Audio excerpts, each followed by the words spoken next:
Ladies and gentlemen, welcome to the Ryan Ride Mechanic channel. How the heck are you doing today? On today's video, I wanted to talk about Ice Blast over there at Blackpool Pleasure Beach, so let's get into it. Now get ready. Here we go. Yeah, it's an early morning video, so we get coffee for early morning videos. If this is your first time here, please make sure to like and subscribe. Do all that stuff downstairs, like share, like, subscribe, do all that stuff, because it does help me out and I do appreciate it. I'm trying to help my channel grow into the future and keep coming up with better content ideas. Alright, so on my email, if you want to email me, it's ryantheridemechanic@yahoo.com. On my email, Steve M has sent me some pictures of Ice Blast over at Blackpool Pleasure Beach. Now, Ice Blast is a SNS tower shot basically over at Blackpool Pleasure Beach, and one of the reasons it's sending me the pictures is because it says it's been down for a long time and they've been waiting for a part. But it sent me pictures and says what is the part they're waiting for. Basically, when they sent me these pictures, it's a picture of a bunch of, looks like, steel poles out in the parking lot being cut up. If you look at them, basically what this is that in an SNS tower, in the center of it, you have the square outer frame, and then you have 4 lifting cylinders. I don't know the official name that SNS calls those cylinders. I would call them something like a shuttle cylinder, but they're probably just something like an actuation cylinder or something like that. I'll call them lifting cylinders. But anyways, you have the 4 lifting cylinders on the outside, and then in the center, you have an air storage vessel. Now, the air storage vessel is where, when the ride is being energized, that whole center column, which is a very large diameter tube, it's probably, I don't know, it's probably about 0.6 meters across, or almost maybe even a meter across. It's honestly hard to tell the exact size, but that tube suddenly gets flooded with air when the ride is ready to launch. So one of the things that is that entire tube all the way up that center column is an air storage vessel. Now, why does that matter? Because air storage vessels are really dangerous, especially around people, because after time they can rupture. Now, one of the things that I had to do in an amusement park in order to get insurance to sign off was we had to go around and test our air storage vessels. Now, a lot of times this test was needed to be done, I believe, on a 10-year basis, but the state of California, which is where my park resided, the state of California came out and they said, hey, no, you need to do this every 3 years, I think it was. And what that involves is you have to have an outside company come in and they have to do hydrostatic or some sort of testing on the shell of that air storage vessel and see what the integrity is. Now, the reason for this is because you have air coming in and out of cylinders, out of these storage vessels, and what builds up on the inside is condensation. Condensation is water. So water will get through the coating. If the tank has coating, it'll get through the coating eventually, and it will start to pit the inside. So what was happening across the board, this isn't just in amusement rides, this is everywhere, across everything everywhere, is that the outside of the tank would look really nice. It had a nice coating, paint, whatever you want to call it, on there, and then one day the tank would just randomly explode. It would rip in half. Tanks releasing their energy like that is very catastrophic. Not quite as catastrophic as a boiler ripping in half. Out here in Nebraska, I am a certified boiler operator out here. But so not quite as catastrophic as that, because boilers add energy. But a air tank ripping apart will have the same devastating effect to things around the area. It can destroy things, it can blow holes in walls and do all sorts of bad things. So what they found out is that the majority of the failures actually happened because rust had started forming on the inside, and the rust is the metal oxidizing, so it just continually eats away at that layer of steel on the inside until what was 6 millimeters thick was now 4 millimeters, was now 3, 2, 1, and then eventually it opens, it just ruptures, and the whole thing blows apart. That's one of the reasons why air tanks have to be secured and bolted down, so if and or when they blow apart, they don't fly up in the air and go through things. Because that's really bad if you've ever had something like that happen. These pictures that I looked at of the center air column sitting in the ride, sitting on the ground, the first thing I noticed is that the bolted flanges are still together. It's like, okay, that is typical when you rip something out. So when you take something apart, it's easy enough if you say, we're not going to use this again, we're throwing this away, this is trash. It's like, okay, you just get in there, you don't bother undoing the bolted connections, because people think, why wouldn't you just unbolt it? Why wouldn't you just sit up there and do that? Because most of the time, that hardware is locked and frozen in place. Most of the time, to get hardware on an old ride like that apart, you're going to be using the blue wrench. If you don't know what a blue wrench is, the blue wrench is the one that takes takes your oxygen and acetylene and you put them together and you light it on fire and you flame cut the things apart. That is the blue wrench. Blue wrench are used lots on water rides where corrosion and things like that happen. So I'm guessing, speculating, they went to take this apart and they said, okay, this is the same thing I would have done too. It's going to be a lot faster to remove this if we can just get in there and just cut this thing apart. In one of the pictures, you can see kind of what looks like some of the lifting cylinder off in the way back corner over there. It looks like some white tubes sitting over there, but definitely not all of it. So my main question I have is, were the lifting cylinders also cut and removed, or were they simply just unbolted and removed? The lifting cylinders, I wouldn't expect a lot of wear to happen with them.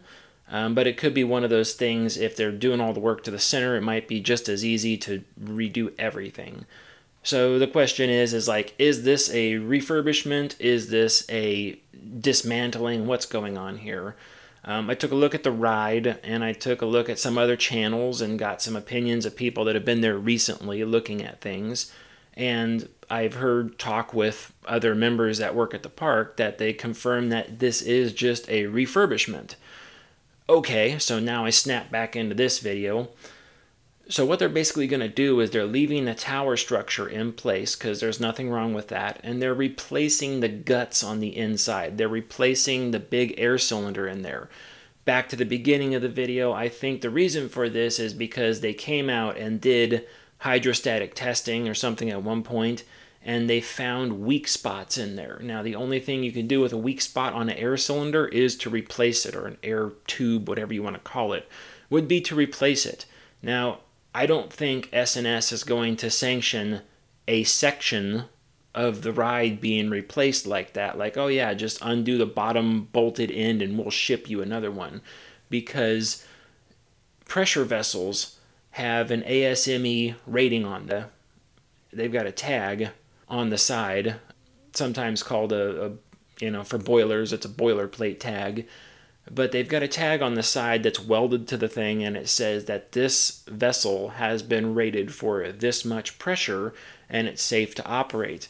Now, pretty much you can't do anything without that tag. Even rides that are custom made 100%, like this S&S ride, where they simply just took tubes and welded them together and they said that's going to be our pressure vessel, they still had to have those tubes rated before someone would say, yeah, let's go ahead and open this to the public. So when they found a weak link in one of those tubes, and you definitely don't want to go with the best looking spots, as you could see on a lot of those tubes, there is rust, there is corrosion on that. Is that what did it? Maybe not. A lot of times the rust and stuff that you see on the outside is not the weakest part. The weakest part is typically going to always be towards the bottom. That's where most of the condensation happens. So the weakest part's going to be at the bottom, and then you might also get a lot of corrosion or porosity up where the flanges are, just because sometimes that's where the coating is the weakest on the inside. So they went around and probably found a low spot in the exterior shell, and they said, okay, we have to replace this, and S&S probably said, well, in order for us to sell you that, we're going to have to sell you the whole center tube, the whole thing all the way up. And they probably dragged their feet doing it because the ride's been down for a while. They probably dragged their feet and said, I don't know if we want to do that. Is the ride worth that much? Do we want to invest that amount of effort into it? And then the answer was eventually, yes, we do. So they said, okay, they paid a company to come in. They had to take off the lifting cylinders, the 4 lifting cylinders on the outside of that tube. You could see the U-strap sitting there that were holding those lifting cylinders. So they have to take those cylinders off, and then someone got there with a grinder. They worked their way from the top down, and they simply just went down. I don't know, what do you want to say? They went down 15 meters, and then they cut into there, 10 meters, whatever you want to say. They went down to the first flange area, cut into it, and then a crane lifted that piece off. Then they went down to the next one, cut into it, crane lifted that out. And so you can use a crane. If you think about the tower is, I'm not sure how tall that one is, but let's just say the tower's 60 meters high. So in order to lift that tube out of there, you would have needed 60 plus 60, so 120 plus a little bit of headroom on that. I would have gone with a 150 meter high crane to grab that from the top and lift the thing all the way out and then come down and set it down. That would have made that pick really expensive, because to get a crane that size on site is a lot of money, because that's a really big crane. It can lift a massive amount of weight, but it doesn't need to. You're going for the headroom height. So they said, well, you know what? We could probably do that with the ride was 60 meters. We could probably do that with a 100-meter crane if you just cut it into 20-meter sections. It's like, okay, let's do that. That's what I would have done too, cut it into small sections. And I probably would have been sitting there with management going like, hey, if we really wanted to save some money, I mean, I could send those guys out there with grinders and stuff, and we can cut them into sections this big. And then we could literally just take the whole thing down ourselves with no crane work necessary. But that lengthens the time frame that it takes our crew to do that. And for a place like that that might not have a large crew to start with, you don't want to start volunteering all your manpower to go do something else. So it's like, all right, let's just keep this external. Let's pay a company to come in, cut, yank the pieces out, and then it'll be ready for the side. I believe the lifting cylinders probably would have had to be removed to start with. I do see in the background of one of those photos, there is the cables in the background. You can see that back there. There's all the cables wound up on a pallet. Those cables will not be reused. That's like a death sentence to reuse cables. You don't want to do that. You want to, once you take a cable out of a piece of equipment like that, you're going to replace it with brand new ones, which they probably had sitting in stock. So that's no big deal there. And then you're going to go out there and take the tubes out, cables out, the tubes out, and then you're going to replace them with new stuff.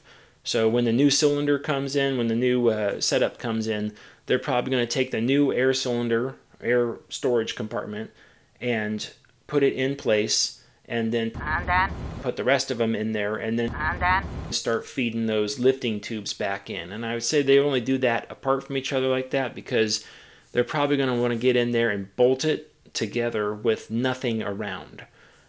A guess, I've never assembled one of these rides before, but my guess is that you would want to kind of assemble that center column and then check it for leaks. Since you have the ride structure like on a new ride, you wouldn't really do that because, well, you might not have the air compressor hooked up and in place yet. But in that case, it's like you've got everything there. You might just want to bolt it in and see if, like, does it leak?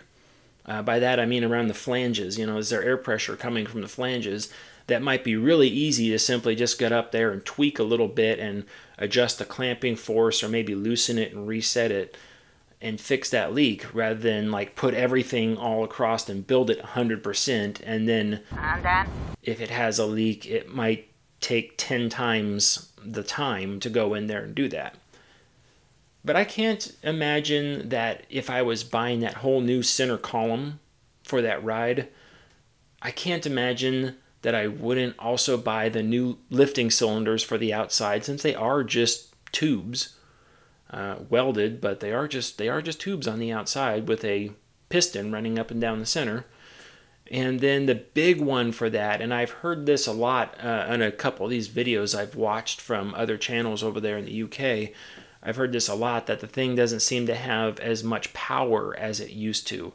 Now that is not so much the pistons, because the pistons have seals around them. The seals do wear out, but you just take the piston out and replace the seal. That's kind of one of the same things you do at the same time you're doing a annual cable replacement on it. You would take the pistons out and say, oh, seals don't look good, let's replace them, and just slide the whole assembly back in, done with it. So I would say that the thing where a lot of that power is being lost, I'm going to say the valves are not in the best condition. So I would hope that this would be the time that Blackpool Pleasure Beach, I don't know why I have such trouble saying that name, Blackpool Pleasure Beach. Maybe coffee will help. But maybe Blackpool Pleasure Beach will invest in the new valves. And that is quite an investment, because those valves are huge for those style rides. And they are not the easiest thing to maintain. They have the main valve, which has a pilot valve, which has a pilot valve on top of that. There's a lot of working components in there. But one of those components not quite working properly would mess everything up. It just messes the entire assembly up. So from the maintenance point of view, I would say, you know, while we have the whole thing apart and tearing it apart like that, we're going to buy all new valves. And they are going to complain about that. And they're going to be like, we don't have the money to buy all new valves and blah, blah, blah, blah, blah. And I might just be out there going like, whoops, broke that one. Now we need new valves. Sometimes you have to do a little malicious intent to make things replace that need to be replaced. I'm sure some maintenance people watching this is like, yeah, there's been a couple of whoopsie-doos, or where'd that part go? I don't know. We lost that part. I'm not sure where it happened. But there's things that at a mechanical level you can clearly see that this has to be replaced. But then when the accounting bean holders get a hold of the cost that it's going to be to replace that set of valves, they just say, well, no, we don't want to do that. The other ones were working. And then maintenance will say, well, they weren't working good. And then they'll say, yeah, but they were working. And then the park has to say, is it a safety issue?